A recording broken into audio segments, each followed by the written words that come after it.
Welcome back to the Q Developer. I'm going to continue with the Alpha Vantage API. So let's take up where we left off. So we left off in the code with a few things we need to do. Parse the example. Well, read the file, filter the keywords, and then parse the file. So the first thing I'm going to do is I'll go ahead and I'll read the file. So step one is read the file. I'm going to include QFile in order to do this. So let's see. These are all just samples of using the QText stream with like the standard out. So I'll leave these here. It's good to have a little reference. Okay, so now let's go ahead and read from the JSON file. So I'm going to create a string, and let's call it, and there we go. Now, the Q file, and let's do this.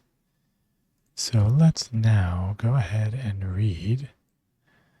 Let's go ahead and read from the resource file with the candle data. There we go. Okay. And now I want to go ahead and set the open. So candle, well, is that not working? Candle data file. And let's go ahead and set this to the QIO device. Why is that working? Doesn't like me today. QIO device. Read only. And let's make it QIO device text. There we go. And now I need to read it all. So now I'm going to say str candle data is equal to candle data file.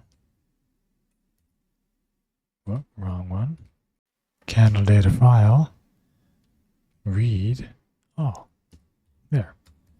Beautiful. Move that down a little bit. Okay. Now what I need to do is, now that I've read all the data, let's go ahead and clean up after myself. And I'll say the candle data file. Let's close it. Now I want to take the JSON document. So I want to create a huge JSON document. And the JSON document, let's make it whatever, SD is equal, actually no, candle data, CD. Now SD, because CD may get in the way later, is equal to the QJSON document. And I'm going ahead and read from the JSON. And that's going to be from what? My str candle data. And I want that to be a 2UTF-8. Just to keep everything in check. And now from here, let's go ahead and just create a Q warning. Whoops. Q warning. And I'll make that Q warning to sd.isNull. And this, in theory, should print false. The next thing I want to do is I want to create a QJSON object. And the QJSON object is going to be candle object. And that is going to be equal to the sd.object.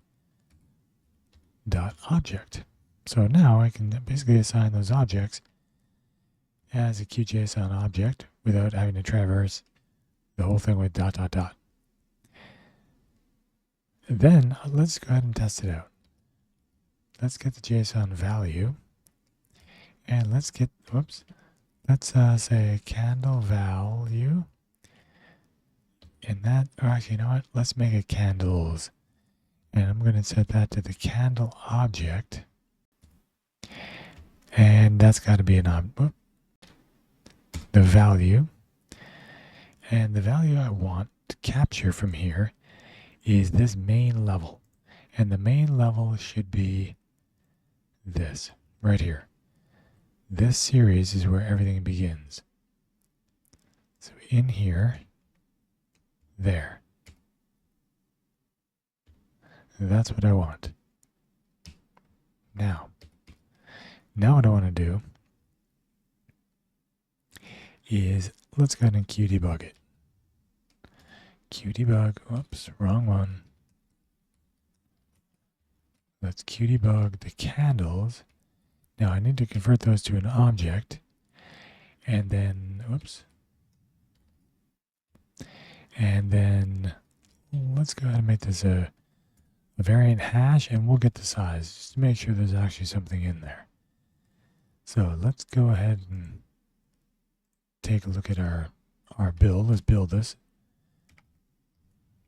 Okay, and beautiful. So there's 100 of these in there, which seems about right. Now instead of the size, let's go back to the code.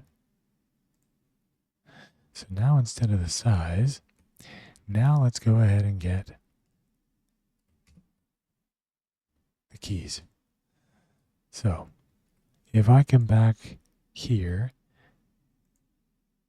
so every one of these keys right here, every single one of these for each day, that should appear. So those keys should appear in my build. So let's go ahead and do this. Let's build it. Let's make it so we can see it all, and poof. It looks like they're all there. Beautiful. Yeah, there they are. But is there a dilemma? Yeah, there's a dilemma. The dilemma is it made a hash, and they're not going to be in the right order. All right, let's see if we can remedy that. I may come back to that in a minute. Let's see. All right, so let's do this. Let's go ahead and create a loop. Let's make this C inside of these. And then, okay, so inside of there, let's say qdebug C. Beautiful. Now let's go back.